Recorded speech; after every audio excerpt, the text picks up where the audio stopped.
panel discussion that was planned earlier. We're going to have it now. I'm going to quickly invite all the panelists on the stage. Vasilisa Marinchuk, I hope that I've pronounced the name correctly, Director of International Relations Center, Blockchain of Catalonia. So, Vasilisa has diverse work experience with a focus on operational excellence and process optimization. She's serving as the Managing Director for Democracy for All, Blockchain for Governance. She's the member of the Board of Advisors InvoiceMate and also co-founder of Chain Global Barcelona chapter. Oh, thank you, Jimmy. You saved me a few seconds. Thank you. Okay, so everybody knows Jimmy by now. He's the guy who gave the awesome presentation and the upbeat presentation that I think woke a lot of people up. So you all know Jimmy by now. Right, our next speaker, the next panelist is Neil Ford. Mr. Ford, if you could join us, please. Director of Growth, Big Dog Mining, USA. He is in the blockchain mining industry. He has experience in launching new data center sites using sustainable energy sources. He also has experience in other areas of the digital asset and blockchain industry. Right, the next panelist, somebody that we heard yesterday as well, Saeed Mohammed AlHebsi, advisor in AI, Ministry of Human Resources and Emiratisation, UAE. He's the co-founder of Startup Lex, co-founder in Casa Mobili, and owner of VETC International, all in the UAE. The next panelist is Mohammed Salman Anjum, founder and CEO, InvoiceMate UAE. So he's a Pakistani living and working in the UAE. He is co-creating the future of invoice processing with blockchain-enabled trusted processes and enhanced efficiency. So Salman, I will be getting in touch with you as well. I have a terrible time processing invoices on a monthly basis. All right. And then, of course, the moderator, our very favorite Jimmy. So it's over to you now, Jimmy. Thank you. And I really want to leave this panel discussion, hopefully with some practical tips for you all, because I don't want you to leave this great two-day event hearing a lot of ideas about disruption and technology without learning some things about what you can actually do when you go back to your offices and your businesses or government agencies, or for the entrepreneurs here and watching. To help me talk about this is this panel. And when we talk about disruptive technologies, as you just heard, it's technology that really dramatically changes an entire industry, ourselves as people, how we interact in daily life, or even how governments and laws deal with things. So instead of being afraid of disruptive technology, I'll tell you what I told my entertainment clients as a lawyer in the 1990s when the internet emerged. You need to embrace and adopt it. Do you want to be Blockbuster Video that doesn't embrace the internet world and go out of business? Or do you want to be Netflix, which has become one of the dominant powerhouses in Hollywood today? So Mohammed, Salman, one of the two main reasons I spend a lot of time in Pakistan, including as far as my good friend Mohammed Salman, who we've worked with on many things. Tell us about your InvoiceMate product, which you've heard some about over the last 2 days, and how it's trying to disrupt and improve financial inclusion. Assalamu alaikum, Karachi. Thank you very much for having us again, and it's always a pleasure coming back and sharing the insights of disruptive technologies. First, I would like to start with the disruptive. It is like sometimes it has been known as not a very positive word, but in fact in the recent times, in technology terms especially, disruption is considered as a very positive term. And especially when it comes to changing some kind of a normalcy which has been happening in any kind of operation. Yes, coming to how InvoiceMate is disruption, creating the disruption, it really indeed, I am not using this word as a cliche, it is indeed bringing the disruption, invoicing throughout the world. Rabia just mentioned her problem. It's not just here in Pakistan, it's been a problem with the small, medium, large size, private sector, public sector, all sides have the problems with the invoice processing. And one of the biggest challenges, lack of invoice financing. Accounts receivable, which is invoice by the way, is always considered as asset in the accounting books, but banks don't trust the invoices. Banks don't trust the accounts receivable coming from the centralized systems. Blockchain now previous panel was all talking about the utility of blockchain. Now here comes the utility of the blockchain, not for the sake of name of blockchain or trend of blockchain. Actually, what blockchain can bring to the invoicing ecosystem, bring the trust that banks need to put their faith on the integrity of the invoice cycle, invoice as a document, it's supporting document. Now, how it helps the SMEs? Again, they don't have much of the collateral to offer for the financing needs. Here comes their partner, here comes their mate, which already they have, the invoices, they play with it every day. This is the backbone of their accounting system. Imagine that backbone is really becoming a backbone of their financial system, enabling them for the cash flow, enabling them for sustainable business. That's what the real disruption is. That's what the real experience of our utility of emerging technologies of blockchain and AI and metaverse is. That's what we together are bringing in. I've been in the space for 6-7 years now, had a privilege to work with Jimmy on number of projects, number of occasions, but again, this is, I believe this is going to be a good legacy I can leave behind. Bringing the financial inclusion in true words through emerging technologies are the disruptive technologies. So to hone in on why this is useful, especially for the enterprises in the room, problem, small businesses need more money to buy, let's say, products, services, pay their employees. They don't have it. They cannot get a loan from banks easily. But since they have money coming in from invoices, they could actually get a loan or financing on that. The banks have a hard time trusting whether the invoices are appropriate, accurate, or not.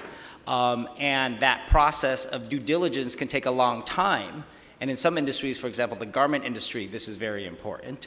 But his blockchain product helps track the transparency of an invoice's journey much faster, easier, makes banks more comfortable to give loans on those invoices to SMEs who need the money. And you're partnering with what banks here in Pakistan already? Yeah, already we have 3 partners on board, 4th is on the way, and we look forward for others. Zindagi, of course, is our first one as a JS Bank, powered by JS Bank.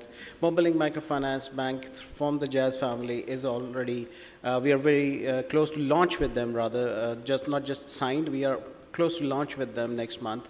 And Telenor Microfinance Bank, which also is becoming now one of the 5 digital banks in Pakistan, and in discussions with the Faisal Bank, very close. And on Friday, we'll be going to Habib Bank, Mizan Bank, and National Bank. So it's happening now. And just realized in a previous panel, we also have a potential partner, FinTech Galaxy, Michael Hartman. Yes. I just realized when he was giving his... Michael's in the room, go grab him. Yeah, so yeah, we had a little chat. Make so some business happening. Okay, so a big round of applause for all those achievements quickly.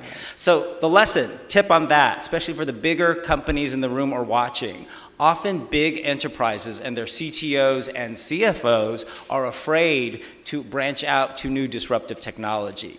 One easy step to do that is to partner with a startup that actually knows the space, that is willing to take the risk of understanding the technology and the product so that it is a safer entry point for bigger enterprises. It's something I saw in the Silicon Valley days of California in the 1990s and 2000s. The big companies wouldn't build it themselves. They'll say, hey, we'll let some startup try it and we'll partner with them to do a test pilot within our company. I think it's a good entry point.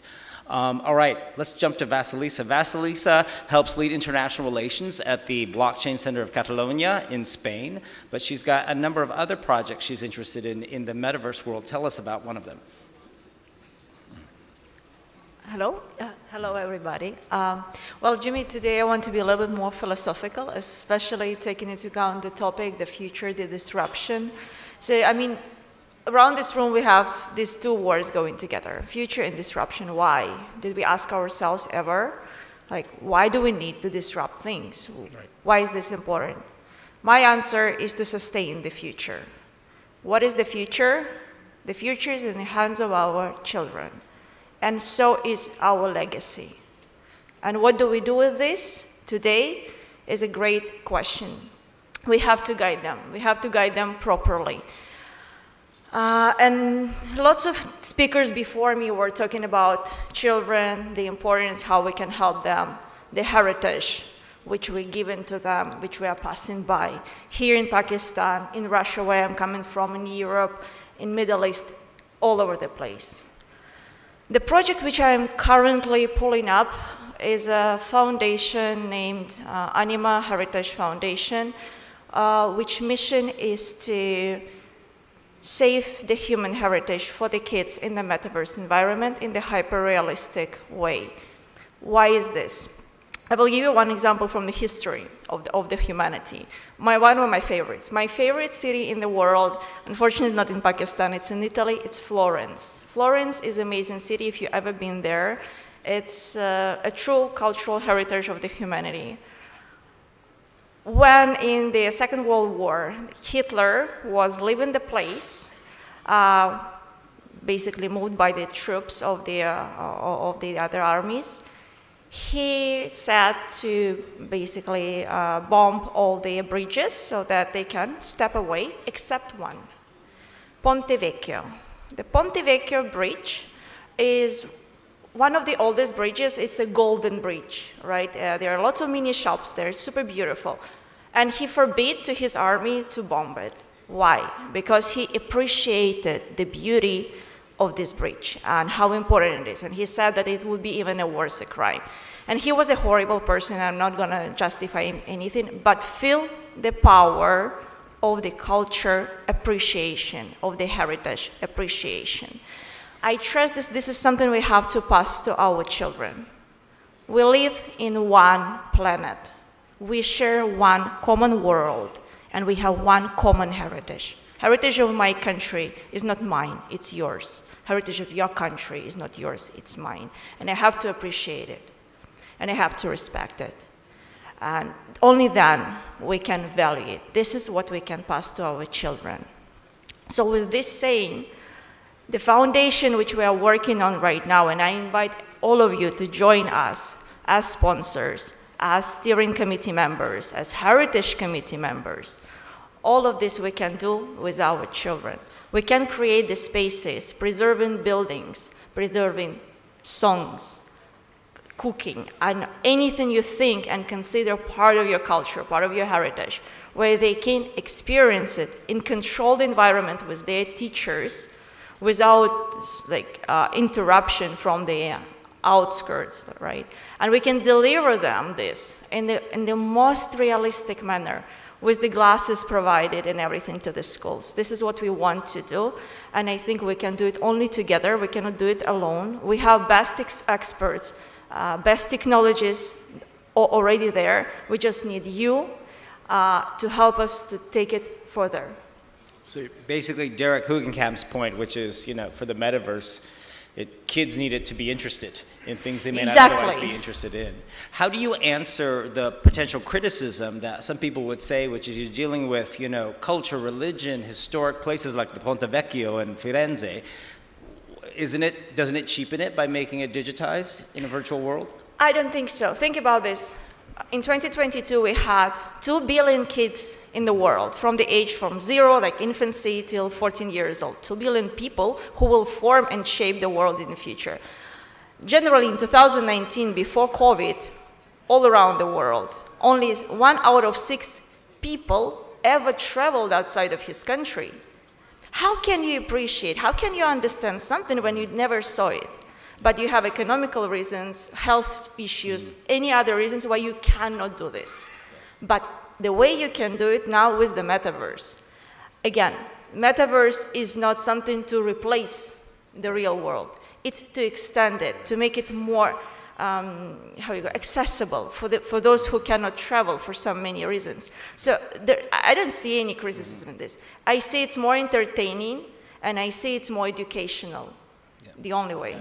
And so the tip I would draw from this is to understand that what some people think is disruptive, we're thinking about it from our adult lens, right? I'm now 50, and the things I think are cool now are very different than when I was younger.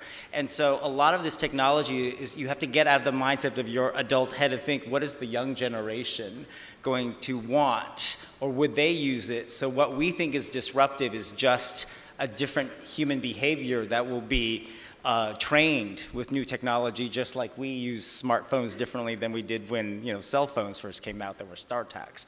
So I think that's an important thing to really think about as you're discussing things within your organizations. Let's move to Neil, who works in the industry of Bitcoin and blockchain mining data center processing, which has gone a dramatic evolution over the last couple of years. Neil, tell us about your experience in the mining industry so far. And then we'll ask some questions about how it might grow in this region. Sure. So I recently have gotten into Bitcoin mining and using renewable resources. I'm going to kind of go with Jimmy's philosophy here and tell a little story. As a kid, I had always hated my little town, and so I left and I wanted to go to the big city and I wanted to try and make a name for myself. And I did. I went out and I went to university and I studied, and then I came back and I realized that my little town needed help. And these smaller regions that are outside, have, lack of income coming in, lack of jobs, and everyone wants to leave and they want to go out, but people still like the small towns. And so we found that there are renewable resources out in these regions where we can come back and build data centers. We can help those people who don't have the financial availability to run away from the cities. We can bring back jobs into these small areas using renewable resources. So providing these data centers, here in Pakistan, everyone is very intelligent.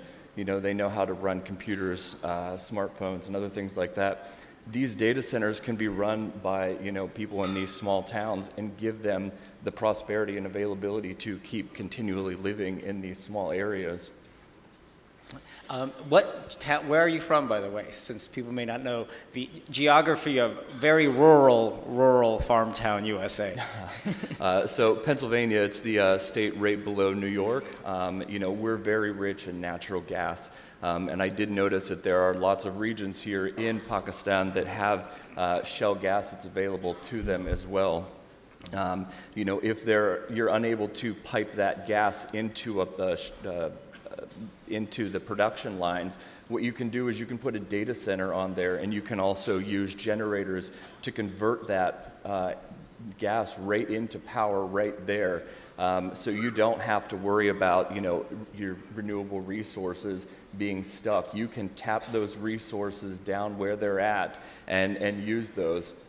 Here we worry about the power grid and things being unable to produce enough power for the grid here.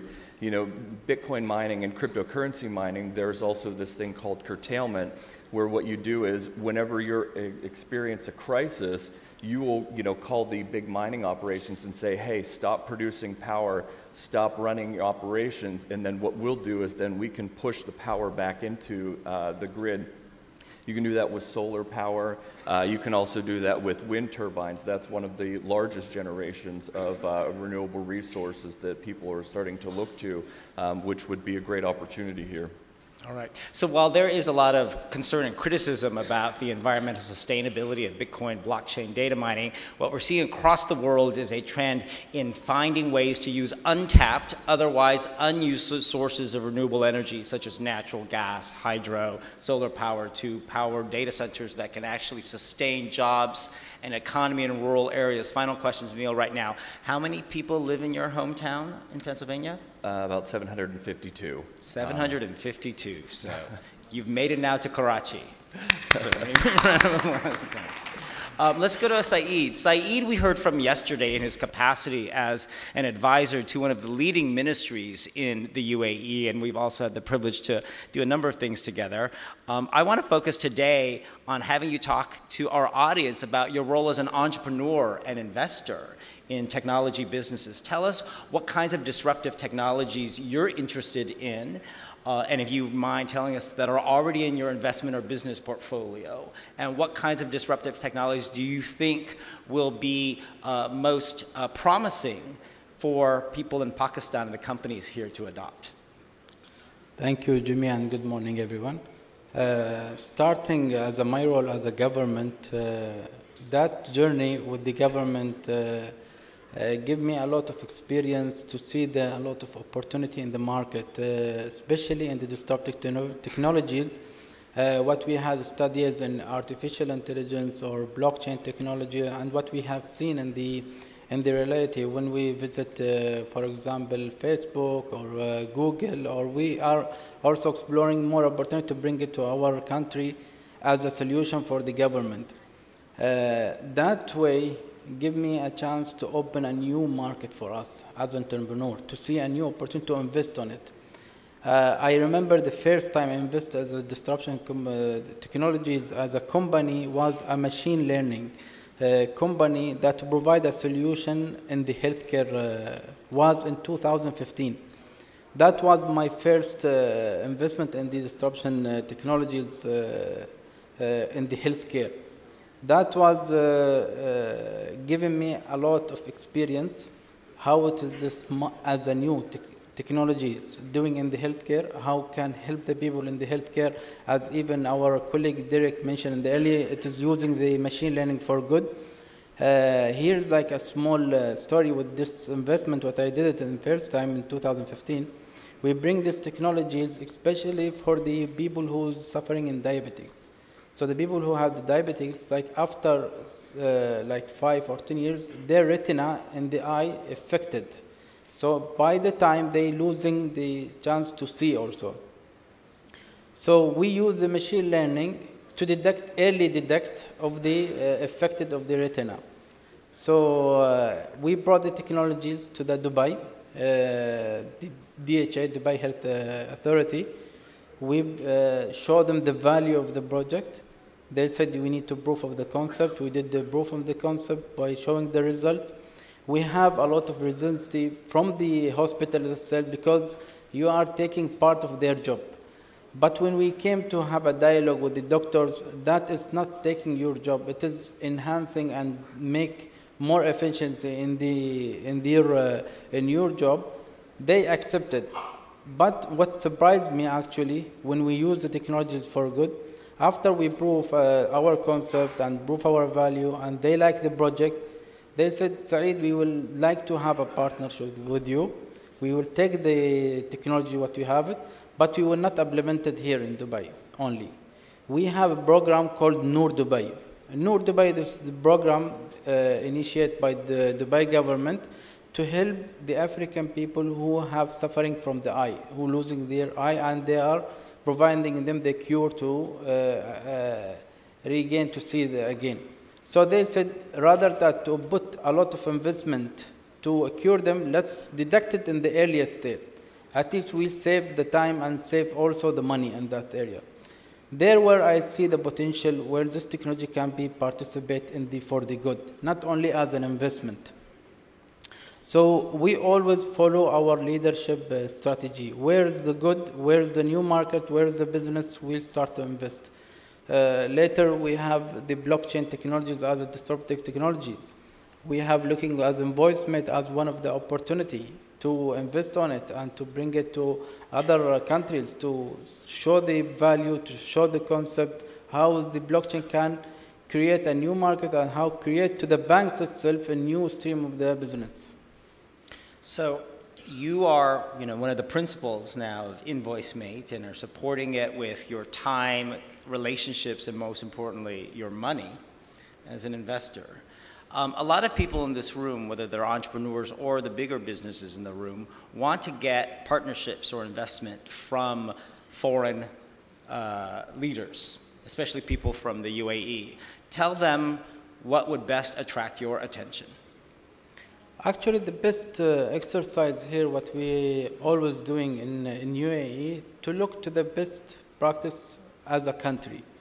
So we have a lot of initiative as a government, like the instant license. What we have, any people who has in all over the world, who have new technologies or have a new solution, or they have the innovative idea, they want to explore it and open a company. And we have the license that support them called instant. Within 1 hour, no need for office. It is very costly. Like this initiative, we want to repeat it for the other countries, like Pakistan. Today, I want to explore more market in the Pakistan. I want to open more opportunity here in Pakistan to see more solution from the Pakistan. I want the easy way to enter the market easy way to meet the people, easy way to, I see an incubators, where is exactly can I fit with the people and build a partnership with them, either to take the solution from them, either I invest in their solution also. Give you a round of applause for that. Mohammed, why don't you tell us how you met Saeed and how this business relationship emerged, because I think that's what people really want to understand. Yeah, this is one thing which people need to realize, that in Arab countries, it's you work with people, not with the projects, and that's what I learned. I was born there, been there for quite some time now, and also for an entrepreneur as well, it's important you work with people, not with investors. So that's the good match between us. We are friends first, know each other for last 3 years, backed each other for different initiatives for 3 years, didn't do any commercial activity for 3 years, and finally it all gets clicked. This is again my message to the upcoming entrepreneurs, especially from the startups.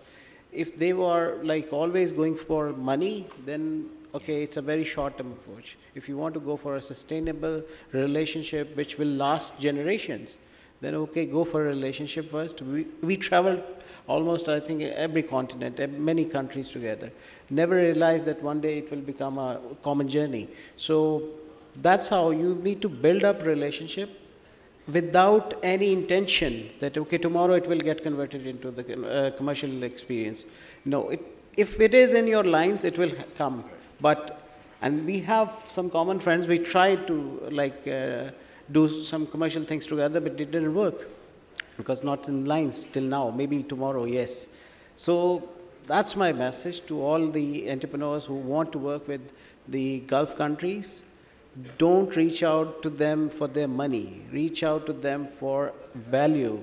Value them, they will value you, and at the same time, bring something which will value to the whole world. So just don't eye them for their money. They have huge elements to bring to the world. Just see where are the good fits. So unfortunately, that's why I'm good that you asked this question. I have seen a lot of not just from Pakistan, from other parts of the world, been there for 12 years now. People just eye Arabs, oh, they are cash rich, deep pockets, let's go and get their money. No, please. Change the perspective. They have a lot more to offer. And this is what I'm experiencing. Been blessed having him as our first principal, and inshallah there will be a lot more together. We will be having a long journey. And also I would like to also acknowledge the other partnerships with you, Jimmy, Vazi. There are others as well in the room. Been blessed. So work with people, don't work for the projects and products. Great advice, great advice. And that's a tip I want to reinforce, because there's an irony to that when we're talking about the technology world, where everything happens really fast and people are in these races. They want to do things fast. Tech companies are built really fast. The real irony is that real business, especially done at the highest levels, is done by taking the time to develop trust and relationships. So really invest that time. And I know it's hard, especially for the entrepreneurs, to hear that, because they just, I've been asked a bunch of times already to help people, and we want to help people, but there's only so many resources and hours in the day. So building that trusted relationship is important. The thing I'll also point out, which Osfar has been great at assembling here, you saw these foreign speakers here from outside of Pakistan. Well, half of us not only know each other, but are friends. I've traveled with half of this crew around the world to many different things, often without any direct business relationship, but we think about it. But we think about it because we have formed some years of relationships, of friendship and trust. So there's an interesting circle there. Okay, Vasilisa, you have worked in various capacities, including with companies and organizations in tech across the world. What advice could you give this audience about how they can attract foreign investment or foreign business partnerships in disruptive technology? Again, we met, for example, with Mohammed Salman, I know, like 5 years ago, like 5 years ago, more or less. And I think the first thing is be open, that's for sure. You should also go out of your own, not comfort zone, your country sometimes. It's very important that you're not seeking for people to come to your house. You first go and visit them, and then you invite them here. I mean, in my personal case, it's my second time in Pakistan. My first time was May last year in Islamabad, which was a lot eye-opening, and I will be very honest. Before, and it was very hot then. It was very hot then, yeah. It was a heat wave in May, and it was challenging, but it was still very, very interesting experience and amazing people. But again, what I was saying, honestly, I would never before consider coming here. So each of you in this room, you're ambassadors of your country, as I am ambassador of mine. So every time you go out and you speak to people, they will learn from you about your country, about the opportunities which your country provides economically, politically, anything else, with your help. And if they're going to enter as investors, as employers, anything, they will go with you, hand in hand, because they need somebody to guide them in place. It's like, in my case, of course, it's always going to be Mohammed, because without him, I'm lost, right? Now I met more of you. And of course, I hope that you will guide me as well. And we will become friends, we will become partners. But this all comes with the first contact. So sometimes it's like, if the mountain doesn't come to you, right, go to the mountain, and vice versa, and bring it back. So Neil, let's turn to Neil. So Neil, a lot of people in some countries question, right, the validity of Bitcoin and blockchain mining and just trading in general. And some governments have been sort of gray or are silent about whether it's permitted in a particular country or not. I know with what you've dealt with, which is building out data center sites, you've had to deal with your companies, with governments and regulators as well as investors, all these service providers. Would you give some advice to the people in the room about what you need as a data center operator, right, and business generator from all of these different parties, whether it's the government, utilities, the service partners, investors, to make a site like this successful no matter where it's located, and particularly here? Yeah, absolutely. So as you take a look at, you know, building out these data centers, the first thing you want to do is you want to figure out where your power is going to come from and how you're going to power this operation. Whether you're going to use solar or whether you're going to use wind power, you're going to need to figure out how much these turbines are going to cost you. Or if you're going to use grid power, you're going to need to negotiate with the power contract for the terms of these. And then from there, you're going to start building out the site facilities. Do you want to have containers that you can order to be shipped in? How quickly do you want these data centers to be built out? Or do you want to build your own facility and have everything done right there in-house? So before you go to investors, you kind of want to take a look and see what your options are going to be, whether you're going to have it done off-grid or whether you're going to have it done on-grid.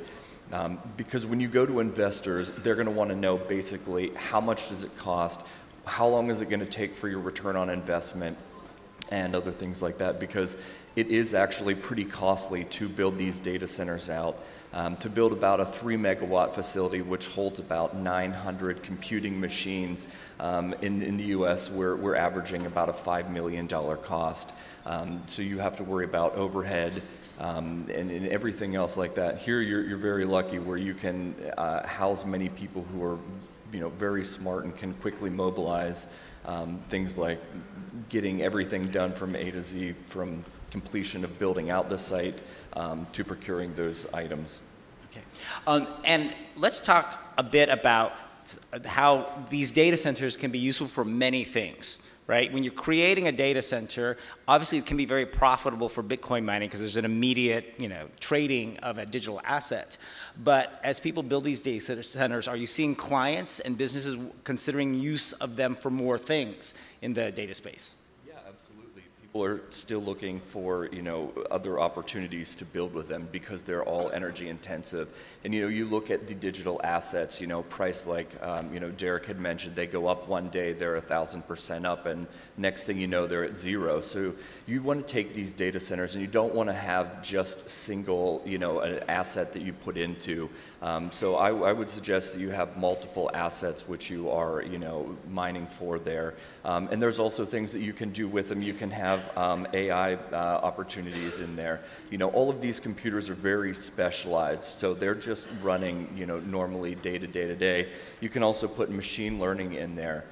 So you don't have to just have specifically a data center for cryptocurrencies.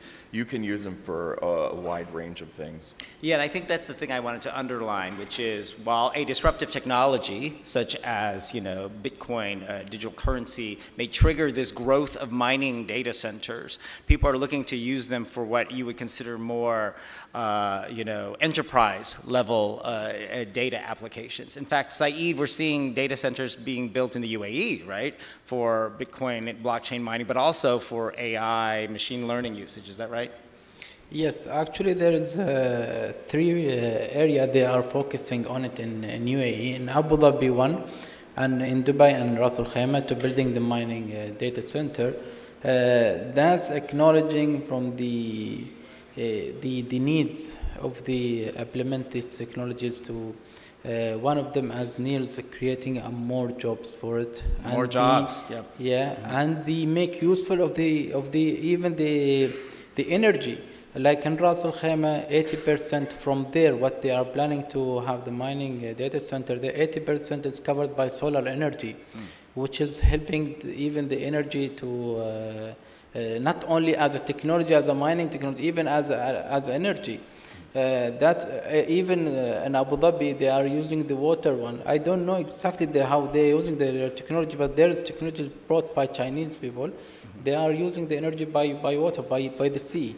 They are dragging the cooling system and that from the deep of the sea. Yeah, they probably use the water for cooling. Yeah. So indeed, again, always how the government looking to this opportunity, it's only to market creation. When they create the market, they looking for themselves as one step ahead to be international leadership. Sure. Third, to learn from this experience in the market. Right. When they learn from this experience, they replicate it in their government system. Yeah. Exactly what happened in the earlier where they start to implement the e-government. Yes. Yeah. So another interesting point to reinforce there, when Bitcoin mining started, it was always in very cold places because you had to keep the rigs cool, and therefore it cost too much to put them in hot places because the electricity had to be used for air conditioning. So you saw a lot in Russia. I've been to mining summits in Siberia or places like that. But now, you never would have thought years ago the UAE in the middle of the desert would be a site for this, but it's becoming that. Because of a variety of factors, including the government interest in trying to become one of the most technologically advanced countries in the world, and that required them to not do this just for making the money. It was to train a whole new population of professionals in what will be a data center infrastructure for the future. So it's something to think about even here, even if people aren't directly interested in Bitcoin mining. All right, with our remaining time, I'm going to ask each of our panelists to share a thought that they've learned from watching the last day and a half here of what advice they would give to the businesses, entrepreneurs, and government leaders of Pakistan to help prepare the country better for disruption and, most importantly, hopefully do business with any of you or the people you know around the world. Let's start with Neil. Well, for me, I'd like to say that, for mining and cryptocurrencies, there needs to be regulation with the governments. I'd like to see, opportunities come out and, people start speaking out more about it and how they're going to cover it. Do we want to have it listed as a currency? Do we want it to have it as a commodity? And I think that would be a really good opportunity to allow to spur growth here in the region, because people will not, use cryptocurrencies if you think I'm going to send it to someone and you can get scammed out of it. You're going to want to have consumer protections in order for, mass adoption. I think that's one really important thing we can talk about. Regulation clarity, very important for any new technology field. Vasilisa. Well, I would just want to say that, well, thanks a lot to everybody. It was a very hospitable event and experience for me personally. I really, really enjoyed being here, talking to you. And yesterday we had amazing experience of Kuwali. And I believe that we are, as one of the famous saying is, we are as strong as we are united, and we are as weak as we are divided. So let's be united. Let's work together, hand in hand. Let's build a better future for the new generations. We can only do it together. So I'm really, really looking forward to work with each and every one of you. Okay, Saeed. Actually, I attended last month event in Lahore, and most of the audience was from the youth. And I'm attending this event. I'm seeing mixing between the youth and the business leader. What giving me an idea, there is a big willingness from the youth and from the business people who's looking for these technologies to be implemented and bring to new markets for them. As you mentioned, Jimmy, I think now we need a little support from the government in the regulation side, in the incubator side, in the acceleration program side. Any program can support both parties to be worldwide spread. That will be a big help for them. Okay, and Mohammed. We need more us first, because definitely this has been amazing. I'm going to make avatars of him in the metaverse. Yes, indeed, Many. Indeed we need that. Honestly, it's coming right from the heart, because Pakistan need now exposure from outside, and also at the same time from people going outside as well. So amazing effort, being blessed again, having this opportunity, bringing some speakers with me. At the same time, how he treated, that's how either organizers have to learn as well. He was not treating the international speakers as speakers. He was treating them as a guest. And now most of them are becoming the ambassadors of Pakistan. That's why I'm saying we need more as first if it comes to what Pakistan needs now.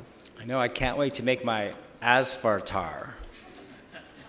Waiting for it soon. All right, so let's thank our panelists. And if I could sum up, make it easy, right, to access and work with people like Saeed, whether it's through incubator, accelerator programs, things like this, reducing friction from a business, tax, structural perspective for doing investment, forming relationships that are based on trust, not asking for the business or money right away, even though, because everybody knows. Everybody knows that's what you ultimately want. It's okay, but form a good relationship for long term. Finding opportunities to use untapped resources, even in areas you don't think would merit business, that can create job opportunities as being done in Neil's hometown of rural Pennsylvania. And then finally, thinking about what you're doing will leave a legacy that would be useful for a next generation that will see what we see as disruptive as absolutely normal. Hopefully, with those thoughts in mind, we will really advance the preparation for disruption here in Pakistan. Thanks to all the panelists, and we'll be seeing you the rest of the day. Thank you very much, all our worthy speakers. Thank you, Jimmy. Please, we still have to give you the souvenirs. Yes, thank you. So to present the souvenirs, I would request Mr. Mohammed AlHebsi to please come on the stage. From Nutshell, I'll also request Air Chief Marshal Suhail Aman to please join us.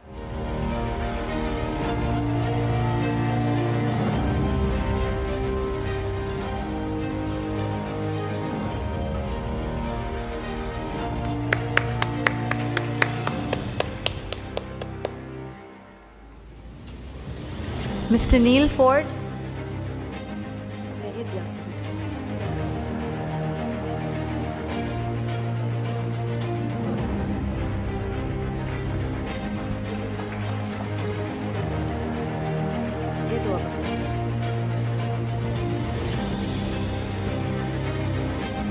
Mr. Saeed Mohammed AlHebsi.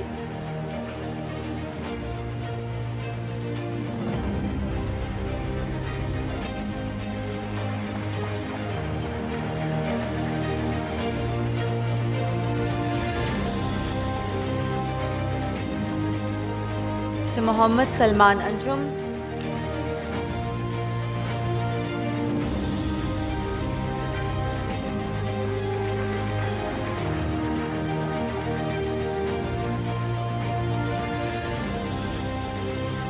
And Jimmy, I think you've earned the second book as well. So you get a double dose of Pakistan. So we also have to present a souvenir to Mr. Mohammed Abdul Razik. To present the souvenir to him, I'd request Mr. Abdul Aziz Khan to please join us on the stage. Most of you know him. He's a telecom veteran. He was formerly the CEO of 2 telecom companies. First, he was the CEO of Warid, and then he was CEO and board member of Ufone. Currently, he's CEO of E.co. So, Mr. Mohammed Abdul Razik, please receive your souvenir. And now let's have a group photo. Asfar, I'll request you to please also join the group photo.